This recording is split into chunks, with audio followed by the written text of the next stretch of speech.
Now, John Mearsheimer is Professor of Political Science at the University of Chicago. He's also author of many prominent books, most notably The Tragedy of Great Power Politics. That was published in 2001, which predicted that the rise of China would not be peaceful. Now, John is, according to the next edition of the prestigious New York-based Foreign Affairs magazine, quote, one of the most famous political scientists in history. And that article was written by a critic. And with that, please welcome John Mearsheimer.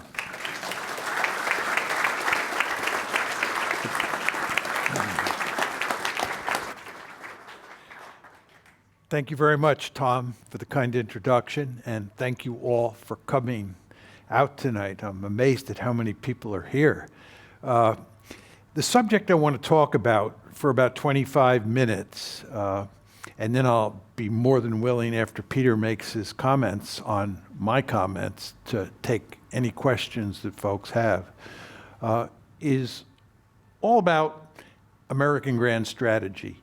And my argument is that the United States is losing focus.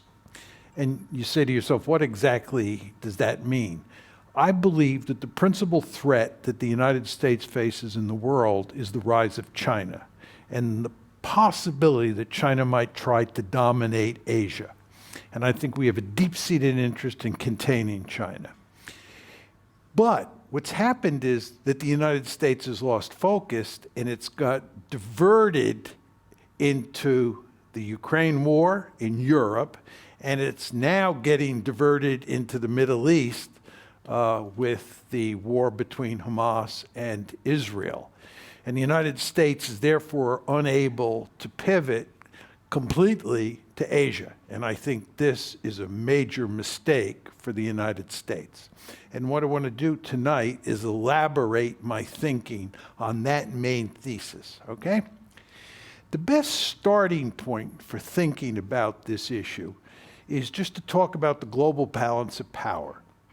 It's very important to understand that most of the young people in the audience came of age during the unipolar moment.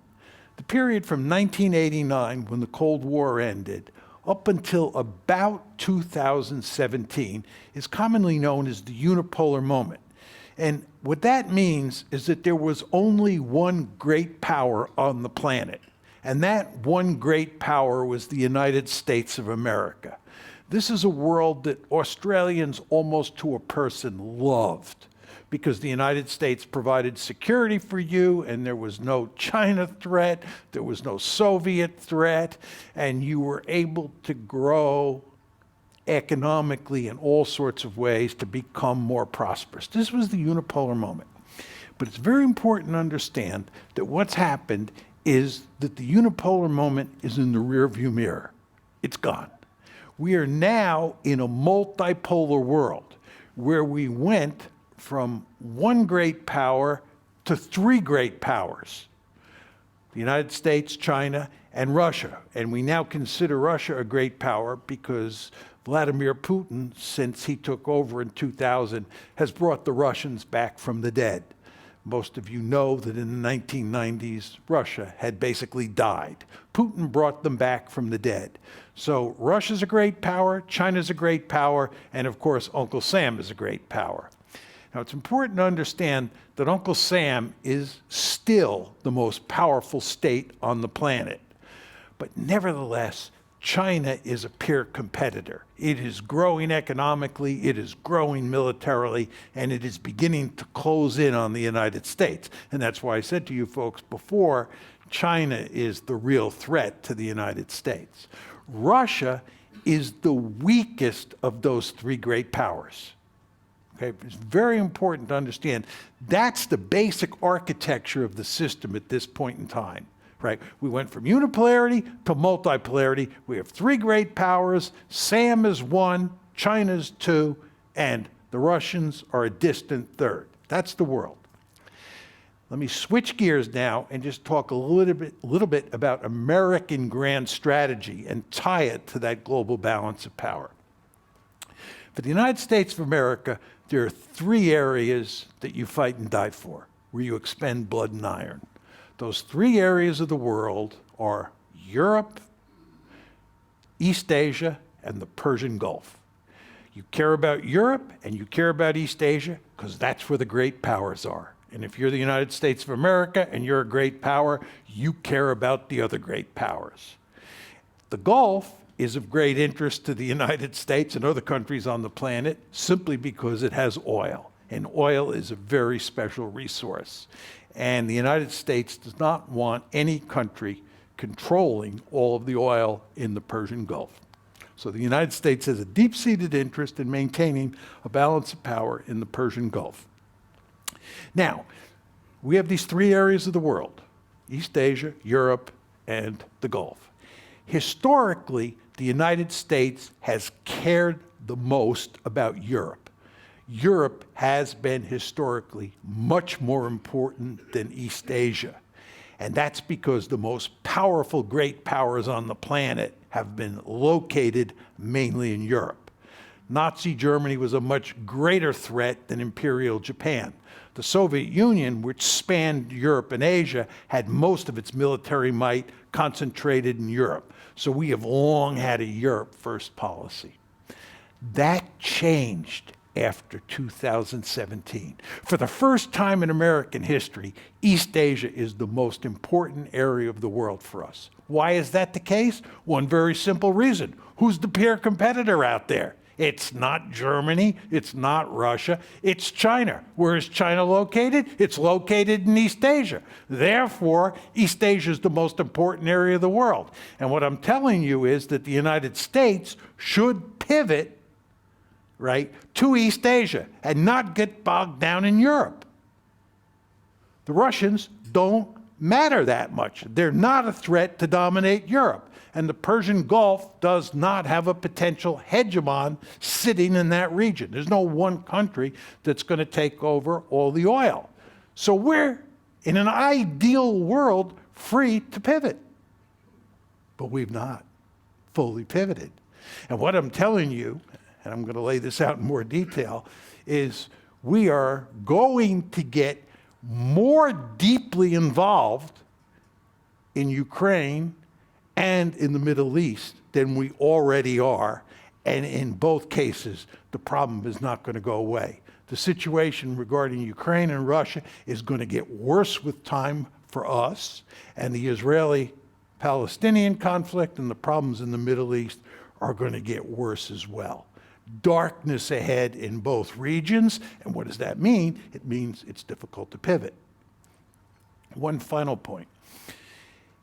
Very important to understand that if the United States is worried about dealing with China, and there's one other great power in the system, and that other great power is Russia, you want Russia on your side of the ledger.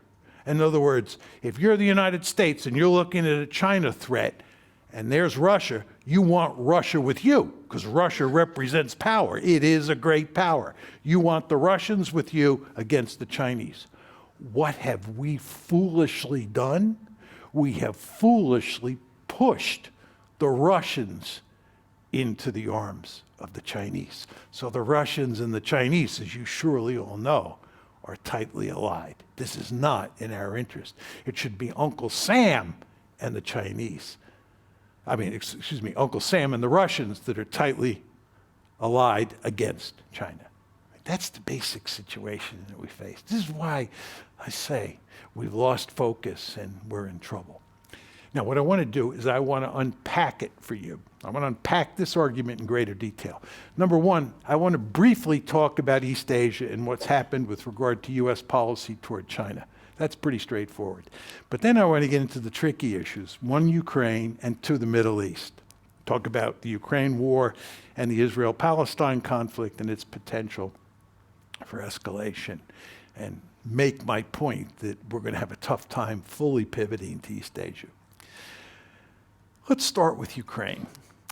Let me just give you a little bit of background on the history of the Ukraine problem, so you have a feel for sort of how this got started and why we're in the present situation. When the Cold War ended, the United States debated whether or not to expand NATO eastward. And we decided in the early 90s, the Bill Clinton administration did, that we were going to expand NATO eastward. And the Russians made it unequivocally clear from the beginning this was unacceptable. They just were opposed. But they were very weak in the 1990s. Remember what I said before? And they were even very weak in the early 2000s. This is before they are brought back from the dead by Putin. So in 1999, we shoved NATO expansion down their face, down their throat, when we bring in Poland, Hungary, and the Czech Republic. That's 1999, okay? Then in 2004, we shove another tranche of NATO expansion down their throat. This is when we bring in the Baltic states, Romania, Bulgaria, Slovenia, Slovakia. The Russians are hollering out loud that this is unacceptable, they don't want it, but they're too weak, and we push it down their throat. That's 2004. First tranche, 99, second tranche, 2004. In April 2008, that's when we make the really big mistake. We say at Bucharest, the annual NATO summit at Bucharest, April 2008, we're bringing Ukraine and Georgia into the alliance. Putin says at the time, the Russians make it unequivocally clear across the board this is not happening. And Putin makes it clear that he will destroy Ukraine before he allows it to become a member of the alliance. The Americans think that they can just shove it down Putin's throat, just like they did in 1999, just like they did in 2004. So we continue to push. And not only are we pushing NATO expansion, we're pushing EU expansion at the same time, and we're trying to foster a color revolution. Many of you, I'm sure, remember the Orange Revolution we were trying to foster in Ukraine. What are we doing there? We're trying to turn Ukraine into a liberal democracy that has a pro-West orientation. This spooks the Russians like you wouldn't believe. A liberal, democratic Ukraine that's in the EU, that's in NATO, especially in NATO, on their border. The crisis breaks out in 2014. 2008, Bucharest. 2014 is when the crisis breaks out. That's when the Russians take Crimea, number one. And two, that's when the civil war breaks out inside Ukraine in the Donbass. So there's big trouble in 2014, and that trouble continues through 2021. And at the end of 2021, the Russians are scrambling to get some sort of agreement. The Americans won't agree. And on February 24th, 2022, a war breaks out. The present war breaks out. So you see, the crisis broke out in 2014, and that's when Crimea was lost. And then 8 years later, February 2022, the war that we now read about every day broke out. That's the background. What you want to now think about is what's happening in that war. Where is this train headed? That's what you want to know. Now, in 2022, remember the war breaks out in February 2022. If you go from February 2022 to the end of the year, let's say December 31st, 2022, over that time period, the Ukrainians do very well. They do very well. The Russians are slow to mobilize, and the Russians are not a highly efficient fighting force at that point in time. And we're beginning to think in 2022 that we're going to beat the Russians. Push them out of the Donbass, push them out of Crimea, and really maybe even knock them out of the ranks of the great powers. So we're playing hardball with the Russians.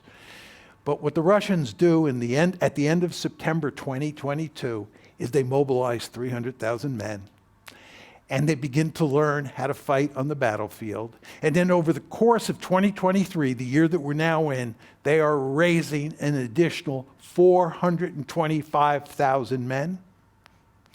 And they have an industrial base that allows them to produce huge amounts of artillery, huge numbers of tanks, huge numbers of aircraft, huge numbers of helicopters, right? The Ukrainians don't have that capability. They depend on us. And you know what? We ran down our industrial base during the unipolar moment. We do not, we in the West, this includes Australia, we do not collectively have the capability to produce lots of artillery tubes, artillery shells, tanks, and so forth and so on. The Russians do. Now, why does this matter? What you want to understand about this war between Ukraine and Russia is it's a war of attrition.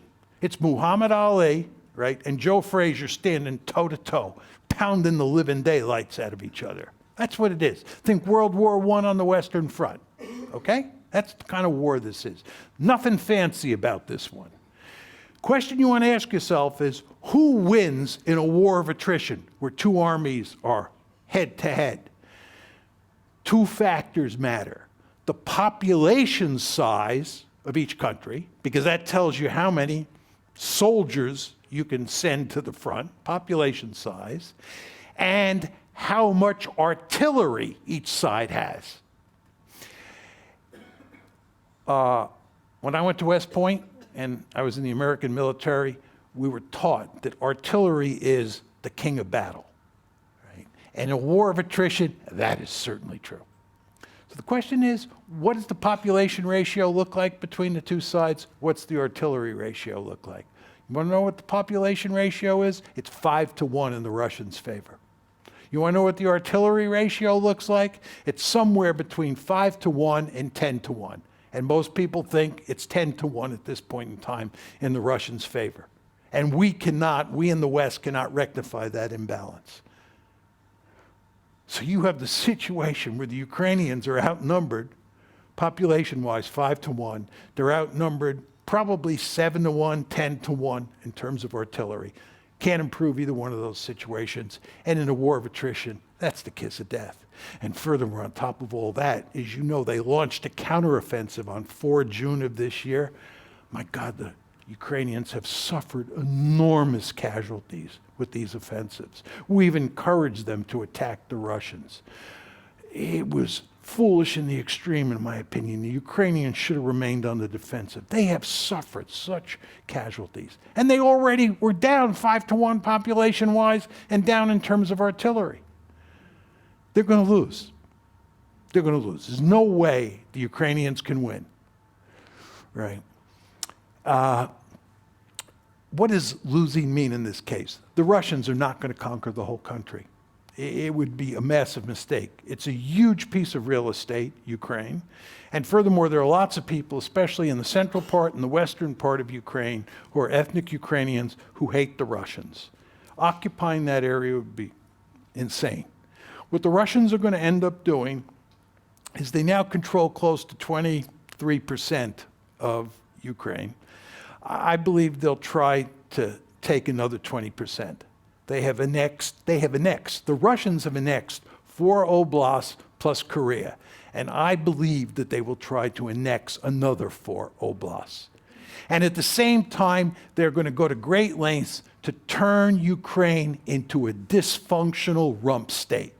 A dysfunctional rump state. They will interfere in the politics of Ukraine, they will interfere with the Ukrainian economy, and they will do everything they can to wreck Ukraine and keep it wrecked, as they said they would in 2008, and they have consistently said afterwards. Now, the problem here, I mean, aside from the fact that this is a devastating defeat for Ukraine, the problem is Ukraine won't be knocked out of the fight completely. And what you will get at some point is not a peace agreement. You're not going to get a peace agreement here. You're going to get a frozen conflict. The fighting will stop, there'll be a ceasefire, and you'll have a frozen conflict. It'll be a lot like Korea on the 38th parallel. As you all know, North Korea on one side, South Korea on the other. You'll have a frozen conflict, and the potential for escalation will be ever present. And you want to understand, the United States will be involved in Ukraine, in Eastern Europe, doing everything it can to damage Russia. We will not lose gracefully. We will not lose in Ukraine and pivot to Asia. We will stay in Ukraine. We will continue to support Ukraine. We will continue to look for opportunities to screw the Russians, and the Russians will look for opportunities to screw us. You'll have this nasty security competition in Eastern Europe. There's no end in sight to the trouble that we are now facing in Ukraine, which, by the way, tells you what a massive mistake we made in April 2008 trying to bring Ukraine into NATO. But my bottom line to you here is that that makes it very difficult to pivot. So that's the Ukraine issue. And if I had come here last month, instead of coming this month, at this point in time, I would have stopped the talk here, right? But now we have another massive problem confronting us that I don't know who saw coming. I certainly didn't.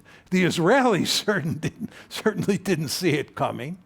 But if you go back to October 6th, it looked like the Middle East was a peaceful region. Compared to what was going on in Eastern Europe, it looked like a remarkably peaceful area. And Jake Sullivan, as you know, basically said that the Middle East hadn't looked so good in a long time. But then came October 7th, and Hamas attacked Israel, and in a deadly effective way. And of course, the Israelis have reacted by declaring war on Hamas. And you now have this giant conflict between Israel and Hamas that threatens to escalate to where Hezbollah might come in, conflict might break out on the West Bank, or even the Iranians might come in.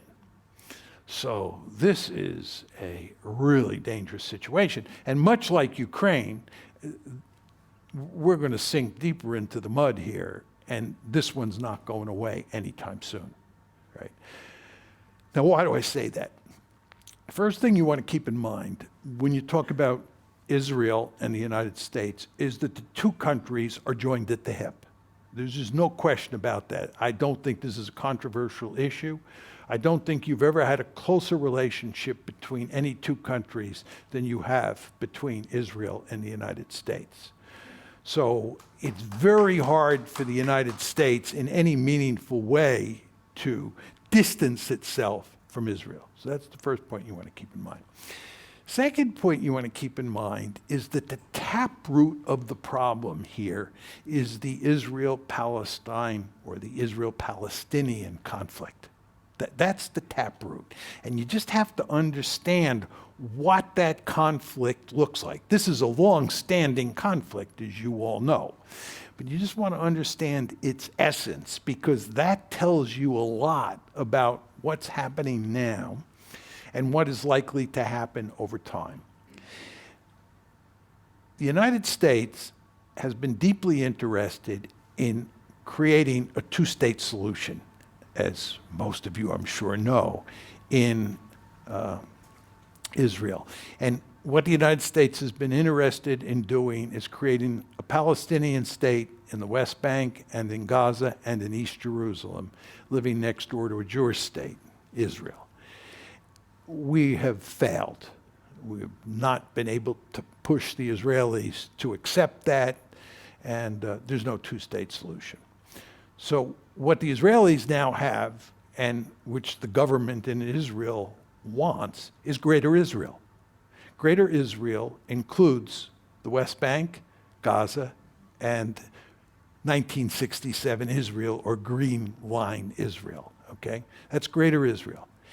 The key point you want to keep in mind is that there are approximately 7.3 million Palestinians and approximately 7.3 million Israeli Jews in Greater Israel. There is rough equality between Palestinians and Israeli Jews. You just want to think about that. So when you think about Israel, and you think about Israel as the Jewish state, which is completely understandable, you want to understand that that Jewish state has as many Palestinians in it as it has Jews. And by the way, there's a very prominent demographic expert who is Israeli who argues that there are slightly more Palestinians than there are Jews inside Greater Israel. And furthermore, when you look at demographic trends over time, there are going to be more Palestinians than there are Jews. And this is a Jewish state. So the question is, what do you do here? And what has happened is that the Israelis do not want to give equal rights to the Palestinians. Because if they gave equal rights to the Palestinians, Israel would cease to be a Jewish state, because there are more Palestinians than there are Jews, if not now, certainly in the future. So in the case of the Palestinians who are in Gaza, right, basically they have been cordoned off. They have been isolated in Gaza. And it is commonplace to refer to Gaza as the largest open-air prison in the world. And if you read virtually any account of what life is like for those Palestinians who live in Gaza, it is absolutely horrible. There is just no question about that. They live under horrible conditions, in effect, in a prison. You want to understand that Israel controls the borders around Gaza and it controls the air above Gaza. These are not disputable issues. And again, there are about 2.1 million of those 7.3 million Palestinians in Gaza. And the fact is that the Israelis who have been playing hardball with the Palestinian since 1948, when the State of Israel was created, are in a situation where the Palestinians are going to erupt from time to time. Most of us in this audience have heard of the First Intifada. We have heard of the Second Intifada. The Intifadas were uprisings by the Palestinians. The Palestinians want their own nation state, just as the Jews wanted their own nation state. It's perfectly understandable that the Zionists were interested in coming to Palestine and creating a Jewish state, a Jewish nation state. That's completely understandable. But as my mother taught me when I was a little boy, what's good for the goose is good for the gander. And if the Jews want their own nation state, are you surprised that the Palestinians want their own nation state? No. And American policymakers, especially American presidents, going back to Jimmy Carter, understood this completely and should have put enormous pressure on Israel to accept a two-state solution. But we were incapable of doing that. We could not put great pressure on Israel. And the end result is you have a greater Israel. And inside that greater Israel are 7.3 million Palestinians. And just to take this a step further, it's very controversial to refer to Israel as an apartheid state, given how they treat the Palestinians. But Human Rights Watch, Amnesty International, and B'Tselem. B'Tselem is one of the leading human rights groups in the world, and it's an Israeli human rights group. Human Rights Watch, Amnesty International, and B'Tselem all have produced significant reports that label Israel as an apartheid state. So this is the reality that you now face. And the problem is there is no way the Israelis are ever going to agree to a two-state solution, because the political center of gravity in Israel has moved far to the right over time and is likely to move further to the right over time. If you look at the Israeli demographic situation, Israeli women have large numbers of babies compared to Western birth rates. But your average ultra-Orthodox woman has about 7 babies. So what's happening is that the ultra-Orthodox, who now represent 13% of the population, will probably represent about 30% of the population in 2050 or 2060. They're growing significantly in number. And the ultra-Orthodox, I mean, they're a problem for a variety of reasons for Israel, because first of all, they don't serve in the military. Secondly, the husbands don't work and in effect live on welfare. But furthermore, their politics are far to the right.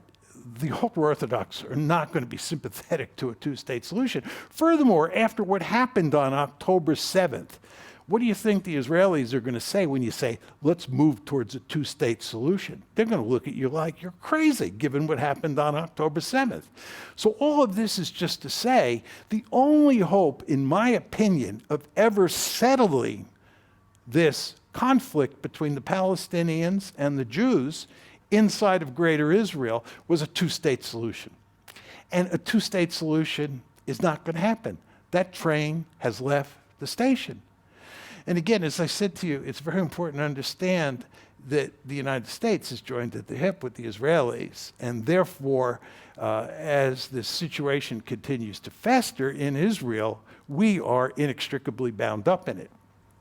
Let me just take this a step further, talk about the Israeli-Palestinian conflict.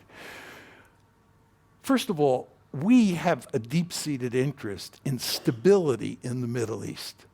We were working before October 7th, you all remember, with Saudi Arabia to get Saudi Arabia and Israel to reach some sort of accommodation.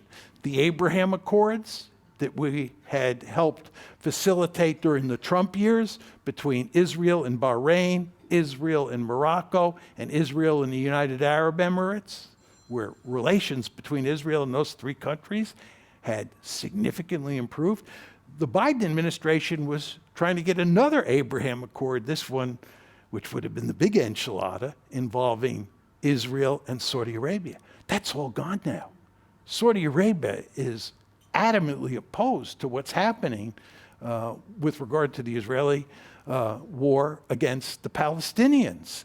There's a possibility Hezbollah may come into this conflict. The Israelis and Hezbollah are exchanging rocket fire up on Israel's northern border. There's a possibility that Iran might come in. As I said before, there's a possibility that conflict will break out on the West Bank. Approximately 90 Palestinians have been killed on the West Bank since October 7th. The potential for this one spiraling out of control within the context of the Middle East is really very, very worrisome. And by the way, you understand, we sent this Armada, this aircraft carrier battle group, the USS Gerald Ford aircraft carrier battle group off the coast, put it off the coast of Israel. It shot down 3 cruise missiles. U.S. forces shot down 3 cruise missiles that the Houthis in Yemen had fired at Israel. So in a very important way, we've already been involved, in, of course, a very tiny way, in the fighting. And if this one spins out of control in a big way, we're likely to get dragged in. And furthermore, as I told you, there's no hope of this going away anytime soon. Then there's the diplomatic dimension to this. The Russians and the Chinese just love this situation, right? And they're saying all sorts of things about how the Americans failed to produce a diplomatic solution that would have given the Palestinians a state of their own. And this is, of course, a message that resonates all around the planet, right? We're in all sorts of trouble in the Arab world. This may lead to another oil embargo. And furthermore, in the global South, we're very interested in winning the allegiance of the global South, especially to help us in Ukraine. We're in deep trouble in the global South as a result of this. So in terms of stability in the Middle East, in terms of our diplomatic position around the world as a result of the Arab-Israeli conflict or the Palestinian-Israeli conflict, we're in deep trouble, right? And again, this is one of these situations that has no solution. I mean, that I can see. I hope I'm wrong. I hope I'm humiliated. And a year from now, when I return, when Tom brings me back, I can say I was wrong, right? The same thing is true with Ukraine. But I don't see the Ukraine situation or the Middle East situation looking any better. brings me to my bottom line. We have a peer competitor. The Biden administration, as far as I'm concerned, to a person, will tell you that the principal threat the United States of America faces is China. There is nobody who disagrees that China is our biggest threat. But what I'm telling you is we're in a situation where we can't fully pivot to Asia to deal with that threat because we're pinned down in the Middle East now and before that in Ukraine. Furthermore, the Russians, who should be on our side because of our foolish policies, have pushed them onto the side of the Chinese. This is not good. And the final point that I'll leave you with is you know, we in the West, and I'm sure this is true of many Australians, love the rules-based order. Right? We always talk about the rules-based order. We think it's important to obey the rules. And the West, of course, the United States, has played a key role in establishing that rules-based order, which is in our interest. But the rules-based order is in tatters as a result of Ukraine, the Middle East, and assorted other forms of behavior by the United States. So all of this is to say we are in the deep kimchi. Thank you.